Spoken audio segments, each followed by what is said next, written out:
Vamos a hablar ahora con Mónica Juárez, ella es diputada provincial y la presidenta de la Comisión de Niños y de diputados provinciales. A ver, póngame eso. Te quiero comentar, eso como para que la gente lo sepa rápidamente, que la Cámara de Diputados de Salta aprobó una iniciativa clave para la protección de la infancia.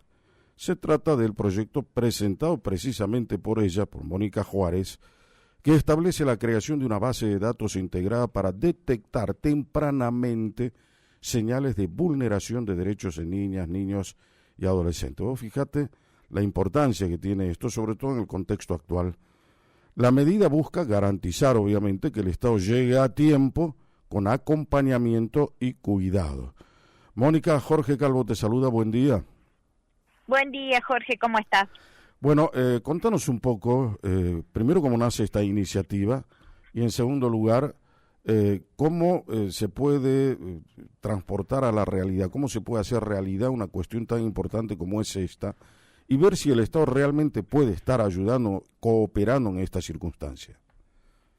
Bueno, voy por partes. Primero, la idea nació de las charlas con otros diputados de otras provincias, sí, sobre todo porque siempre hablamos de que en infancias los presupuestos no son siempre los más grosos. Uh-huh. No se engrosa en ninguna de las provincias el tema de presupuestario. Y eso es porque, claro, cada vez que se piensa en niñez, siempre se lo ve por partes, se pone recursos en educación, se pone recursos en salud, pero no es transversal. Entonces, lo que entendíamos desde las distintas provincias, con esta red que yo trabajo, que tengo el honor de presidir a nivel nacional, es que, bueno, había que buscar la manera. Entonces surgió esta idea, yo armé el proyecto, tuve la suerte de que la misma Defensoría de Nación me felicitara por este proyecto, y también lo vamos a tratar de replicar en otras provincias. Uh-huh. ¿De qué se trata? Nosotros creamos entiendo que tenemos que tener una base de datos que sea transversal a todos los estamentos del Estado, a educación, a salud, a saber si los chicos están viviendo, dónde están viviendo, si están viviendo en casas propias de sus papás o no, y también el tema de la justicia, poder involucrar a todos los actores. ¿Qué hacemos con esa información? Que sea transversal y que de manera estadística se puedan tener algunos indicadores. UNICEF habla mucho del tema de los indicadores. ¿Por qué? Porque es lo que te forma el mapa como brújula a seguir.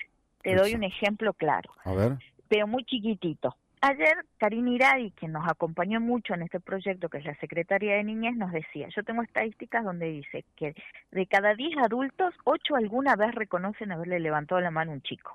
Uh-huh. ¿Cómo no? Claro, ¿cómo no con ese indicador comenzar a hacer campañas para que los papás no le levanten la mano a los hijos?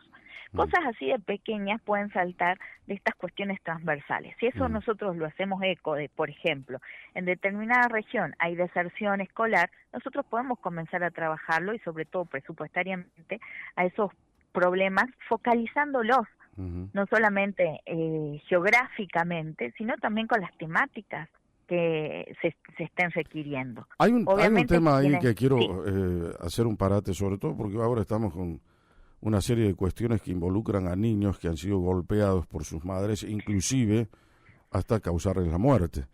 Hay un caso que se está ventilando ahora. Ahora, el tema pasa por esto. ¿Ustedes tienen estadísticas confiables, reales sobre esto?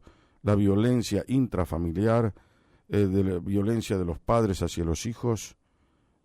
Justamente, hoy a la hora de generar estas políticas públicas, este mapeo te habla de los casos individuales. Y por ejemplo, la Secretaría de la Niñez tiene que pedir prácticamente de favor, no llevando para armar las estadísticas a, por ejemplo, la justicia. Porque el proyecto original, y sinceramente a mí me encantaría que sea de manera individual, ¿viste? Pero hoy entiendo de que tenemos que comenzar con este mapeo más regional y más amplio. Ojalá podríamos poner el número de documento de la persona y que el Estado llegue primero para que estas cosas no sucedan, ¿no? Porque tenés indicadores, hoy ni siquiera se están trabajando con los indicadores regionales, que es lo que UNICEF siempre hace mucho hincapié, ¿viste? Imagínate que los casos van saltando de uno en uno. ¿Y cómo hacemos veces, para que esa estadística sea confiable? Es decir, ¿solamente se hace a través de las denuncias que se han hecho ante la justicia, ante las policías? En el caso, sí, en lo que vos te referís, Sí. en este tipo de casos hay un montón de factores que están involucrados. A ver. Yo te voy a poner el ejemplo Lucio. En el caso Lucio, hoy nosotros tenemos en Salta la historia clínica, pero por ejemplo en el caso Lucio, al haber ido a 3 salitas distintas, nunca entrecruzaron información. Ajá. Entonces nunca se pudo saber que ese chiquito estaba pasando por esa situación. La escuela es otro operador importantísimo a la hora de generar indicadores. Claro. Y por eso te digo, a mí, en mi proyecto original, yo desearía de que se pueda hacer de niño a niño, pero bueno, entiendo de que hay que comenzar por algo y por eso la idea es generar políticas públicas de manera más regionalizadas, ¿no? Y comenzar a entender que hay factores importantes. Nosotros en Salta hace muchos años, lamentablemente teníamos en un municipio una cantidad enorme y prácticamente en un tiempo muy corto casos de suicidio. Bueno, había que averiguar entonces qué estaba pasando en esa localidad. Bueno, de eso se trata este proyecto, ¿no? De comenzar a ver estas alertas para generarlas de manera anticipada, porque si no el Estado siempre va a llegar después. Ahora, Mónica, lo que se busca hacer con esto es que llegue antes. Sí, perdón. El proyecto es indudablemente fantástico desde ese punto de vista, ¿no? Es decir, cómo podemos prevenir, cómo podemos anticiparnos y no hacer como hacemos siempre, que vamos con el arrepentimiento después de que se sucedieron los hechos. Acá la historia es prevenir, no lamentar, Exacto. prevenir. Ahora bien, para que eso suceda y en forma eficaz, ¿cómo hacemos? ¿Qué dice el proyecto? ¿Cuáles son las herramientas que tiene que poner el Estado para que eso pueda ocurrir, el acto de prevención? ¿Cómo la Defensoría de Derechos de Niñas, Niños y Adolescentes respaldan esta medida? A ver. Sí, la Defensoría de Nación mandó las felicitaciones, así que sí, hay un respaldo importante desde Nación. La Secretaría de la Niñez lo trabajamos al proyecto en equipo con Karina Iradi. Nosotros cuando hacemos leyes, nosotros no damos las reglamentaciones, pero sí te cuento que dentro del proyecto nosotros hablábamos de que en realidad las herramientas están dadas, porque el software para el programa para poder hacerlo, la provincia ya lo cuenta. Ya cuenta con eso. ¿Qué es lo que no cuenta? Con una ley que le diga a todos los estamentos del Estado que pasen la información de manera obligatoria. Y es ahí donde estamos fallando. Claro, en ahí poder está el unificar y poder integrar esa información. Entonces, si bien toda ley requiere de un presupuesto, en este caso no estamos hablando de un gran presupuesto, sino de armonizar esa información. Ahora, cuando hablamos de presupuesto, ¿se tiene cuantificado el presupuesto como para que más o menos el Estado sepa, a modo de orientación, qué es lo que tiene que poner, cuáles son las condiciones reales sobre las que se puede mover esto para obtener resultados, vuelvo a insistir, que sean eficaces? Claro. La reglamentación la arma el Poder Ejecutivo y inclusive en el proyecto nosotros dejamos abierto a que ellos dispongan quién va a ser el área competente, porque puede ser el área de estadística, puede ser el área de derechos humanos, puede ser el área de la Secretaría de la Infancia niñez, o de la Niñez, de claro. Desarrollo Social. Claro, tenés varias aristas como que para poder hacer este trabajo, pero bueno, entiendo de que el gobierno lo tiene que hacer. Sobre todo, ¿sabes por qué? Tiene un fin. Hoy en la Secretaría de Niñez está Karina Iradi, pero no sabemos si Karina va a estar 2 años, 6 meses o 10 años. Es que la política no puede ser... A ver, hay pensar a largo plazo. Claro, vos pusiste el acento en algo que es absolutamente trascendente. Las políticas pueden dividirse de distintas formas. Hay gobiernos que solamente tienen actitudes de gobierno. Hay otros que tienen políticas de gobierno. Y hay otros, que son los mejores, que tienen políticas de Estado. Hacia estas últimas hay que enderezar para que no dependa ni del gobernador, ni de Iradi, ni de nadie, sino de la voluntad de un pueblo a través de una política de Estado que trasciende a los gobiernos. No sé si se entiende la idea.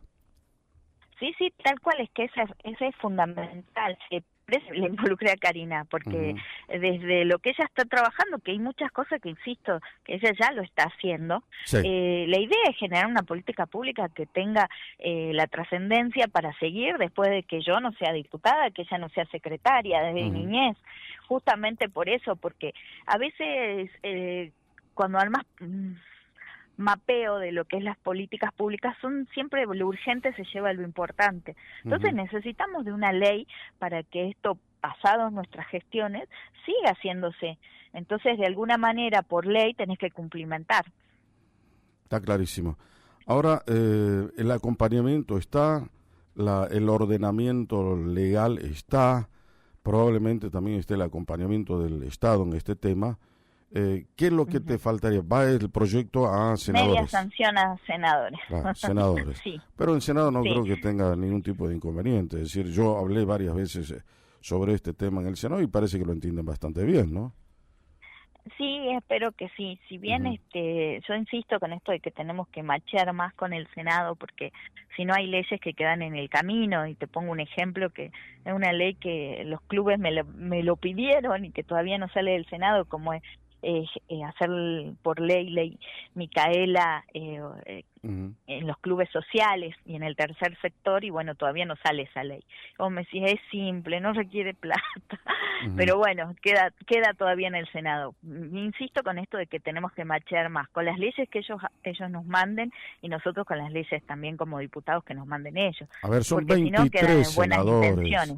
No estamos hablando de que es una multitud, son 23 senadores. O sea, no creo que sea una tarea ciclópea convencerlos de algo que es altruista, es beneficioso y además es necesario, ¿no? Es decir, esta ley tiene que salir rápidamente para corregir los errores que se están cometiendo actualmente y para amparar el derecho de los niños a vivir en paz y en tranquilidad, en una armonía y contención familiar. De eso se trata nada más, ¿no? Sí, tal cual. Y además, mira, nosotros en la política hablamos mucho del futuro, ¿no? Y el futuro es palpable, son los chicos.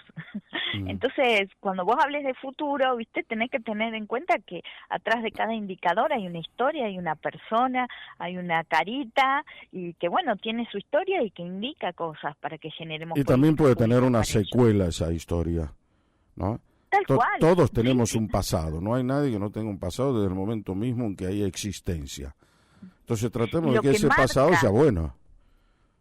Lo importante que marca en la vida futura de esas personas, ¿no? Yo escuchaba el otro día hablando a alguien y dice que la política va gente muy rota psicológicamente. Y yo me reía, pero tiene razón, porque muchas veces creemos que en la infancia no hay cosas que no se marcan de por vida, y vos después te das cuenta que justamente son las que te marcan el quién sos en el futuro, cuando sos adulto, en la toma de tus decisiones, en las cosas que te importan cuando sos adulto.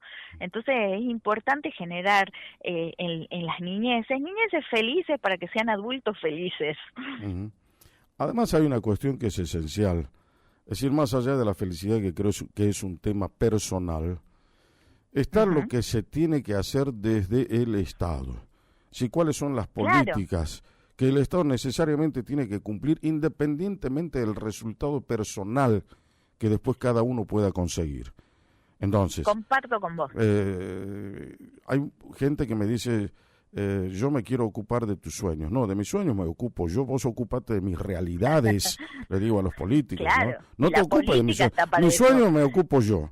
Ahora vos ocupate de mis realidades, que son las que se viven a diario.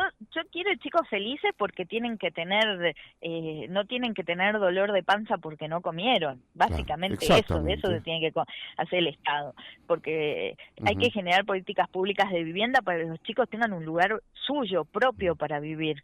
¿Me entendés? No, a mí me parte el alma cuando los nenes, y fíjate que en Salta sobre todo hay un montón de que acompañan a los papás que son vendedores ambulantes.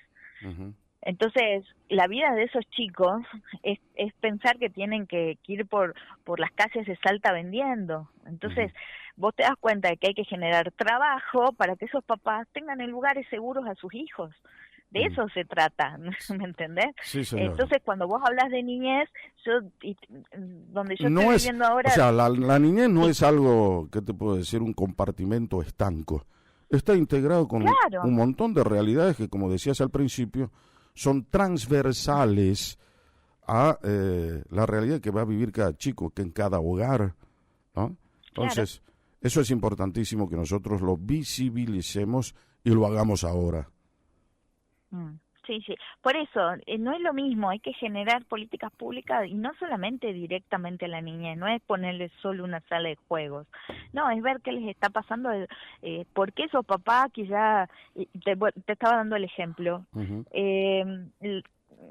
donde yo estoy viviendo actualmente hay un señor que lleva todos los días a sus hijitos y él trabaja de cobrar el estacionamiento en la calle.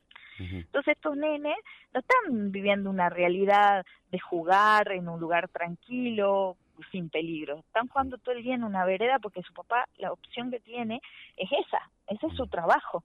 Entonces los tiene que llevar a trabajar todos los días. No es una niñez normal. Ese chico podría estar en un jardín de infantes, esos nenitos no van a la plaza. Entonces vos tenés ese tipo de factores que son indicadores de las realidades de sus papás. Entonces también hay que involucrar, cuando hablamos de niñez, las realidades de esos papás que los hacen vivir esas realidades. Entonces de eso se trata poco, por eso es importante los indicadores, para saber qué se puede hacer en determinados casos para mejorarle la calidad de niñez a esos chicos, pero también entendiendo de que hay que poner el ojo también en la realidad de los papás. Exactamente, porque cada uno está vinculado a la otra. Muy bien, diputada Mónica Juárez, gracias por tu tiempo, ha sido muy amable con nosotros. No, gracias a ustedes por tenerme siempre en cuenta. Quo Vadis, con Jorge Calvo, periodismo en serio. Hablamos en Quo Vadis con Mónica Juárez, diputada.